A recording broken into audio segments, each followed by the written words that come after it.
आप ये story SS stories channel पर सुन रहे हैं। एपिसोड 57 और तेज। काला अजगर आकाश में उड़ता हुआ उस विशाल युद्ध क्षेत्र के निकट पहुंचा जहां हर मिनट अनेक प्राणी मर रहे थे। उसके आगमन से नीचे मौजूद कई शिकारियों में भय फैल गया, क्योंकि उस विशाल आकृति की छाया उनके सिर के ऊपर से गुजरी। उसने युद्ध क्षेत्र के आकाश में चक्कर लगाया और लड़ाई की प्रगति का जायजा लिया, और देखा कि उसकी सेना धीरे धीरे पीछे हट रही है। वापस लौटते हुए उसने एक गहरी सांस ली और अपने एक जनरल के पास उतरकर उससे स्थिति की जानकारी मांगी। युद्ध गतिरोध की स्थिति में था, तभी एक व्यक्ति ने उत्पात मचाना शुरू कर दिया और अपने क्षेत्र के नेताओं को मार गिराया। नेता समूह बनाकर उसे घेरने और थकाने में ही सफल हो सके, लेकिन इस प्रयास में कई लोगों की मौत हो गई। कुछ घंटों तक वह मैदान में नहीं दिखा, फिर कुछ घंटों बाद अचानक प्रकट हुआ, एक बार फिर अंधाधुंध गोलीबारी की और फिर गायब हो गया। इसी वजह से उनकी सेना को फिलहाल पीछे हटना पड़ रहा था। हम सिर्फ एक इंसान सोचता है कि वे अभी चीजों के पाठ्यक्रम को बदल सकते हैं। ड्रैगन ने तिरस्कारपूर्वक सोचा, क्योंकि उसने शेष राज्य को याद किया जहां मनुष्य अभी भी उसकी दुनिया में व्यापक थे।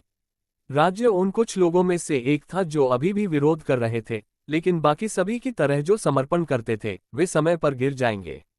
उनके अभी भी खड़े होने का एकमात्र कारण उनकी भौगोलिक स्थिति थी, जो लंबी लड़ाई की अनुमति देती थी। लेकिन इस ग्रह पर इंसान, वे बहुत कमजोर थे। ड्रैगन एक बार फिर हवा में उठा, क्योंकि उसने आदेश चिल्लाया और एक बार फिर युद्ध के मैदान में अपना रास्ता बना लिया। निचले मूल निवासियों के लिए दया को एक तरफ रख दिया गया, क्योंकि उन्होंने दोनों तरफ होने वाली मौतों को देखा। यदि वह उन्हें मारता है और उनकी इच्छाओं को पूरी तरह से तोड़ता है, तो वह भविष्य में होने वाली कई और मौतों को कम कर देगा जो लंबी लड़ाई के कारण होंगी। वह अपनी चोट को एक तरफ रख देगा और उन्हें सच्ची ताकत का स्वाद दिखाते हुए बाहर निकल जाएगा, ताकि यह लड़ाई दोनों पक्षों के लिए तेजी से समाप्त हो सके। काजुहिको को अभी अभी यह शब्द मिला था कि ब्लैक ड्रैगन ने कुछ मिनट पहले युद्ध के मैदान में चक्कर लगाया था। वह उस स्थान से उठा जहां वह स्वास्थ्य लाभ कर रहा था, क्योंकि वह उत्साह से खड़ा हुआ और बाहर निकल गया। जानवर एक सही समय पर आया था, जब वह अपने मन को ठीक करना लगभग समाप्त कर चुका था। इसका मतलब था कि उसे अपनी पूरी ताकत से इस राक्षस से लड़ने का मौका मिलेगा।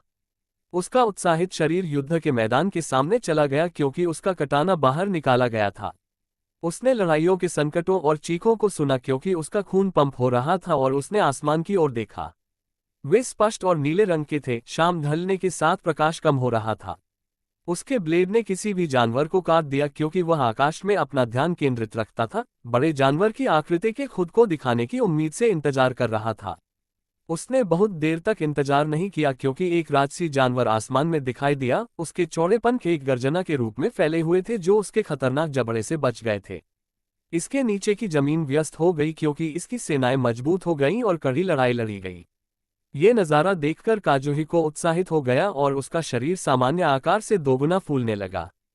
उसने अपने पैरों में पूरी ताकत लगाए और एक धागे की तरह विशाल उड़ने वाले सरीसृप की ओर आकाश में तेजी से ऊपर की ओर उड़ गया। डोमिनेटर की तलवार की लहर का प्रयोग किया गया और उसकी कटाना चमकने लगी, और उसने ड्रैगन के दाहिने पंख की ओर एक विनाशकारी लहर छोड़ी। जैसे ही वह पास पहुंचा, ड्रैगन ने मानो हवा में ही उसे भांप लिया और तेजी से अपना शरीर घुमाया। जमीन के समानांतर उसके विशाल पंख अचानक ऊपर की ओर मुड़ गए और डोमिनेटर की तलवार की लहर से बच गया। जैसे ही अजगर की तीक्ष्ण निगाहें उस इंसान पर पड़ी, जिसकी आंखों में जंगलीपन झलक रहा था और जो जमीन की ओर गिर रहा था, दुनिया थम सी गई। काजुहिको का शरीर, जिसकी गति धीमी हो गई थी, जमीन पर जा गिरा। गिरते समय भी उसका चेहरा आसमान की ओर था। उसके हमले से बच निकले ड्रैगन ने अपना सिर नीचे झुकाया और अब उसकी ओर गोता लगा रहा था। जैसे ही उसकी कटाना तलवार फिर से चमकने लगी, वो हंस पड़ा, मानो अजगर के पास आते ही दूसरा हमला करने के लिए तैयार हो।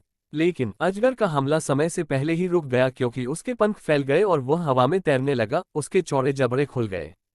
ड्रैगन की सांस इस दुनिया में पहली बार प्रकट हुई। वूम! मैदान गरज उठा, क्योंकि अजगर के चौड़े जबड़ों से भयंकर लपटें पंखे की तरह फैलकर जमीन पर गिरी। जो भी जानवर या शिकारी उसकी सांस के आसपास भी था, वह राख हो गया। काजुहिको का शरीर जमीन पर दिखाई नहीं दे रहा था। अजगर ने अपनी तेज इंद्रियों का इस्तेमाल किया और आकाश से आती हुई तलवार की एक और लहर को महसूस किया। नीचे वार करने वाले शिकारी के चेहरे पर शैतानी भाव थे और वह अपने शरीर की पूरी ताकत लगा रहा था। जैसे ही उसे अजगर के जबड़ों से निकलती गर्मी का एहसास हुआ, वह पहली बार से भी अधिक तेजी से हवा में उछल पड़ा। उठते समय अजगर की सांसें उसे बाल बाल बची और नीचे आते हुए उसने अपने हमले शुरू कर दिए। डोमिनेटर की तलवार की लहर अंत में ड्रैगन के कठोर तराजू के पीछे उतरी। चीज धातु पर धातु से टकराने की तरह एक अप्रिय ध्वनि निकली, क्योंकि ड्रैगन की पीठ पर केवल एक सफेद खरोंच देखी जा सकती थी। काजुहिको रक्षा के इस स्तर पर चौंक गया, क्योंकि उसका चेहरा गंभीर हो गया और वह ड्रैगन की पीठ पर उतर गया। जानवर से एक उग्र दहाड़ निकली, क्योंकि उसने महसूस किया कि उसके शरीर पर क्षुद्र मानव कदम रख रहा है, और वह हवा में लुढ़कने लगा, क्योंकि उसके चौड़े पंखों ने एक घूर्णी बल प्रदान किया। काजुहिको ने कठोर तराजू को पकड़ रखा, क्योंकि अजगर हवा में लुढ़क रहा था, अपने कटाना को घुमा रहा था और जितना संभव हो सके जानवर के शरीर को नुकसान पहुंचाने की कोशिश कर रहा था। ब्लेड डांस को कास्ट किया गया, क्योंकि उसने उस पैमाने को छोड़ दिया जिस पर वह पकड़ रहा था और उस दिशा में खूबसूरती से आगे बढ़ गया जिसमें ड्रैगन घूम रहा था। अजगर के शरीर पर अनगिनत सफेद खरोंचें दिखाई दी, क्योंकि उसके नृत्य ने उसे उस बल का उपयोग करने के लिए प्रेरित किया जो ड्रैगन अपने स्वयं के उपयोग में कर रहा था। हंसते हंसते उसके शरीर में एड्रेनालाइन का प्रवाह बढ़ गया, क्योंकि वह कुछ ऐसा कर रहा था जिससे उसे सचमुच रोमांच महसूस हो रहा था। वह एक ड्रैगन के साथ हवा में नाच रहा था। तलवार के हर वार के साथ सफेद खरोंचें गड्ढों में बदलने लगीं और उसे लगा कि अगर वह इसी तरह वार करता रहा तो जल्द ही इस अजगर के शरीर से खून बह निकलेगा। मनुष्य को अभी भी जकड़े हुए और अपने शक्तिशाली शरीर को भी लहूलुहान करते देख अजगर हवा में लुढ़कना बंद कर दिया और काला धुआं उसे पूरी तरह से ढक लिया। एक क्षण बाद विशाल शरीर पूरी तरह से गायब हो गया और हवा में एक मानव आकृति खड़ी दिखाई दी।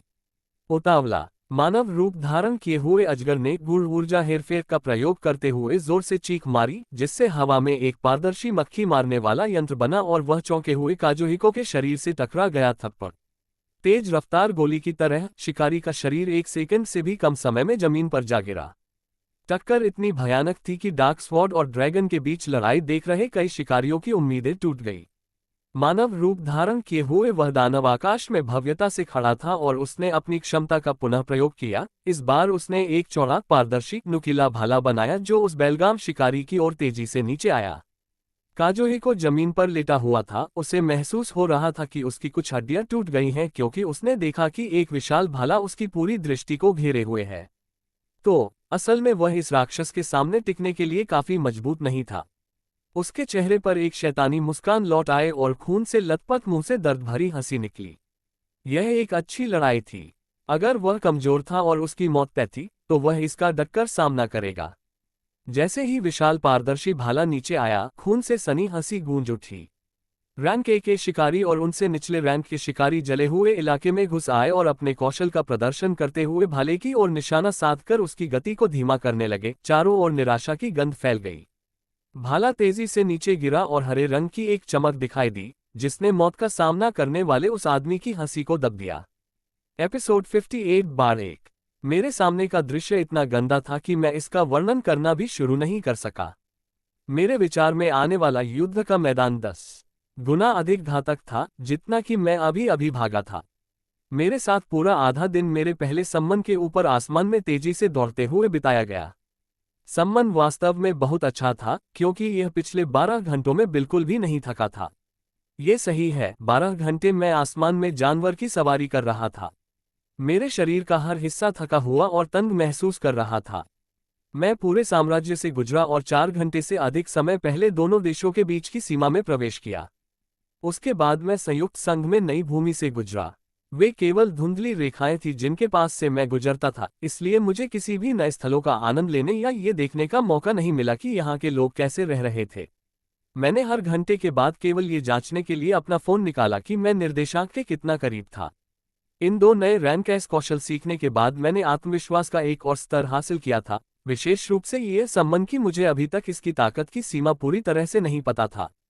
अपनी तेज उड़ान गति के साथ हम युद्ध के मैदान में पहुंचे, जहां संयुक्त संघ की सेनाएं हजारों जानवरों से जूझ रही थीं। पहला दृश्य जो मैंने देखा वह एक विनम्र पारदर्शी भाला था जो जमीन पर एक आकृति की ओर बढ़ रहा था जो वास्तव में आने वाली हड़ताल पर हंस रहा था। उसका शरीर बुरी तरह घायल लग रहा था और वह हिल नहीं सकता था, लेकिन मैं अभी भी उस आदमी के रवैये पर चकित महसूस कर रहा था, क्योंकि मौत उसके करीब आ गई थी। मुझे उस रहस्यमय प्राणी के शब्द याद आए जिन्होंने मुझे हवा में खड़ी ह्यूमनॉइड आकृति की ताकत महसूस करते हुए उस स्थान पर खींच लिया। यह इस क्षेत्र में सबसे शक्तिशाली चीज थी जिसे मैं समझ सकता था, इसलिए इसने मुझे आश्चर्यचकित कर दिया कि क्या ये वह लक्ष्य था जिसकी मुझे तलाश थी। मैं वह सब एक तरफ रख दूंगा और पहले कार्य करूंगा, क्योंकि मैं उस आदमी को बचाने के लिए आगे बढ़ूंगा जो वास्तव में मौत के चेहरे पर हंस रहा था। वह लापरवाह के वर्णन में फिट लग रहा था कि रहस्यमय का उल्लेख किया जा रहा है। मैंने अपने सम्मन के शरीर से खुद को अलग कर लिया क्योंकि मैंने उसे अपनी पूरी ताकत के साथ भाले को अवरुद्ध करने का आदेश दिया, जबकि मैंने गार्जियन का प्रकाश जमीन पर घायल आकृति की ओर डाला। यही नहीं, एक जोरदार प्रभाव गूंज उठा क्योंकि हम पूरी तरह से युद्ध के मैदान में दिखाई दिए। अधिकांश मजबूत ताकतों का ध्यान खींचते हुए 5 मीटर की घृणा दिखाई दी। इसकी स्टील की हरी मांसपेशियां प्रकाश में चमक रही थी क्योंकि इसने भारी भाले को पूरी तरह से तितर बितर कर दिया था जो नीचे की ओर बढ़ रहा था। जमीन पर शिकारी ने अपनी हंसी को आसान बना दिया क्योंकि उसने गार्जियन लाइट के आगमन से खून बहना बंद कर दिया और मेरे सम्मन और मुझे बड़ी दिलचस्पी से देखा। मैंने पीछे मुड़कर उसकी आकृति को देखा जो खड़ा था और यह सुनिश्चित करने के लिए पूछा, क्या वह चीज वहां ब्लैक ड्रैगन है? मेरी बेपरवाह शैली को देखकर वह कुछ देर के लिए चुप हो गया, फिर उसने जवाब दिया और कहा, हाँ वही है। मैंने सिर हिलाया और अपना पूरा ध्यान आकाश में मंडरा रही उस मानवाकार आकृति पर केंद्रित कर दिया जो बिना हिले डुले ही प्रचंड शक्ति का प्रदर्शन कर रही थी। मेरा समन मेरे पास वापस आ गया था ताकि अगर मेरा सामना किसी ऐसे जानवर से हो जाए जो मुझसे बहुत तेज हो और मैं उसे देख ना पाऊं, तो मैं उसकी मदद कर सकूं। मेरा आत्मविश्वास बढ़ रहा था, लेकिन मैं ऐसे घातक हमलों का शिकार नहीं होना चाहता था जिन्हें मैं रोक सकता था।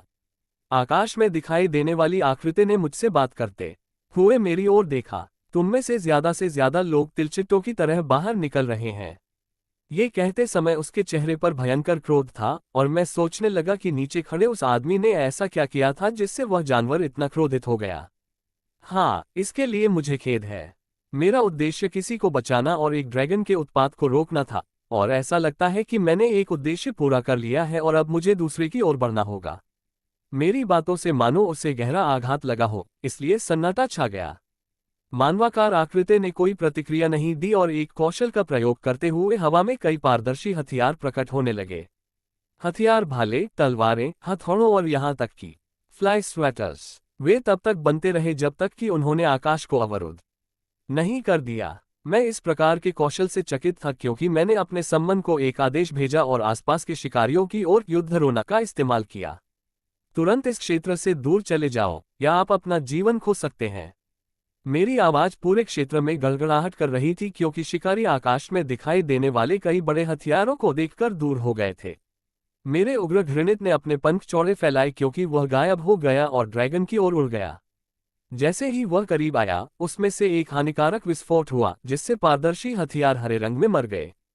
हवा में अभी भी हथियार टूटने लगे और नग्न आंखों को दिखाई देने वाली गति से गायब होने लगे क्योंकि ड्रैगन को विस्फोट से पीछे धकेल दिया गया था और सदमे में मेरे सम्मन को देखा। मैं उम्मीद से देख रहा था क्योंकि मैं इस रैनकैस समन की शक्ति को देखने के लिए इंतजार कर रहा था, और यह एक वास्तविक रैनकैस राक्षस के खिलाफ कैसे प्रदर्शन करता। दहाड़, जैसे ही काला धुआं निकला था, आकृति से एक जोर से चीख पुकार गूंज उठी और यह जल्दी से एक विशाल ब्लैक ड्रैगन के रूप में बदल गया।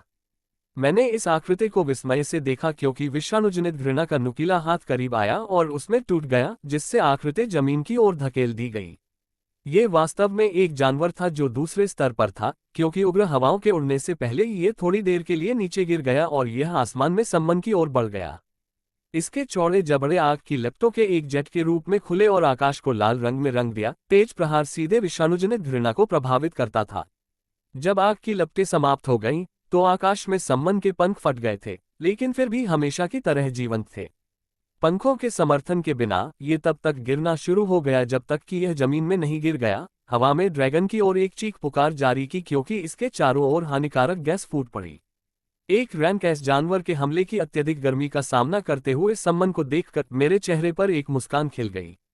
मैंने इसके टूटे हुए पंखों को देखा और अपने हाथों को उसकी ओर उठाया, जिससे ये जहरीले विस्फोट के पोखर में फट गया क्योंकि इसके चारों ओर सब कुछ पिघल गया। शिकारी लंबे समय से पास के क्षेत्र से गायब हो गए थे। केवल मूर्खतापूर्ण साहसी शिकारी जो मौत के चेहरे पर हंस रहा था, दूर तक दिखाई नहीं दे रहा था। वह अपने हाथों में एक तेज कटाना कसकर पकड़े हुए था क्योंकि उसकी आंखें चल रही लड़ाई को ध्यान से देख रही थीं।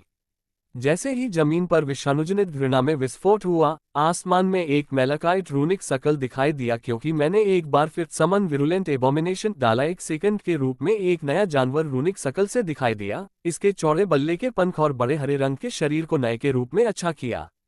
इसने इस अनुमान की पुष्टि की कि एक समय में केवल एक को बुलाया जा सकता है, और मुझे हमला करने का एक और उपयोगी तरीका मिला क्योंकि मुझे उस खतरनाक विस्फोट को याद किया गया जो पुराने घृणित विस्फोट से जारी किया गया था, क्योंकि जब मैंने दूसरे को बुलाया था तो विस्फोट हो गया था। ड्रैगन ने बोलते हुए एक घातक चमक के साथ हमारी दो आकृतियों को देखा।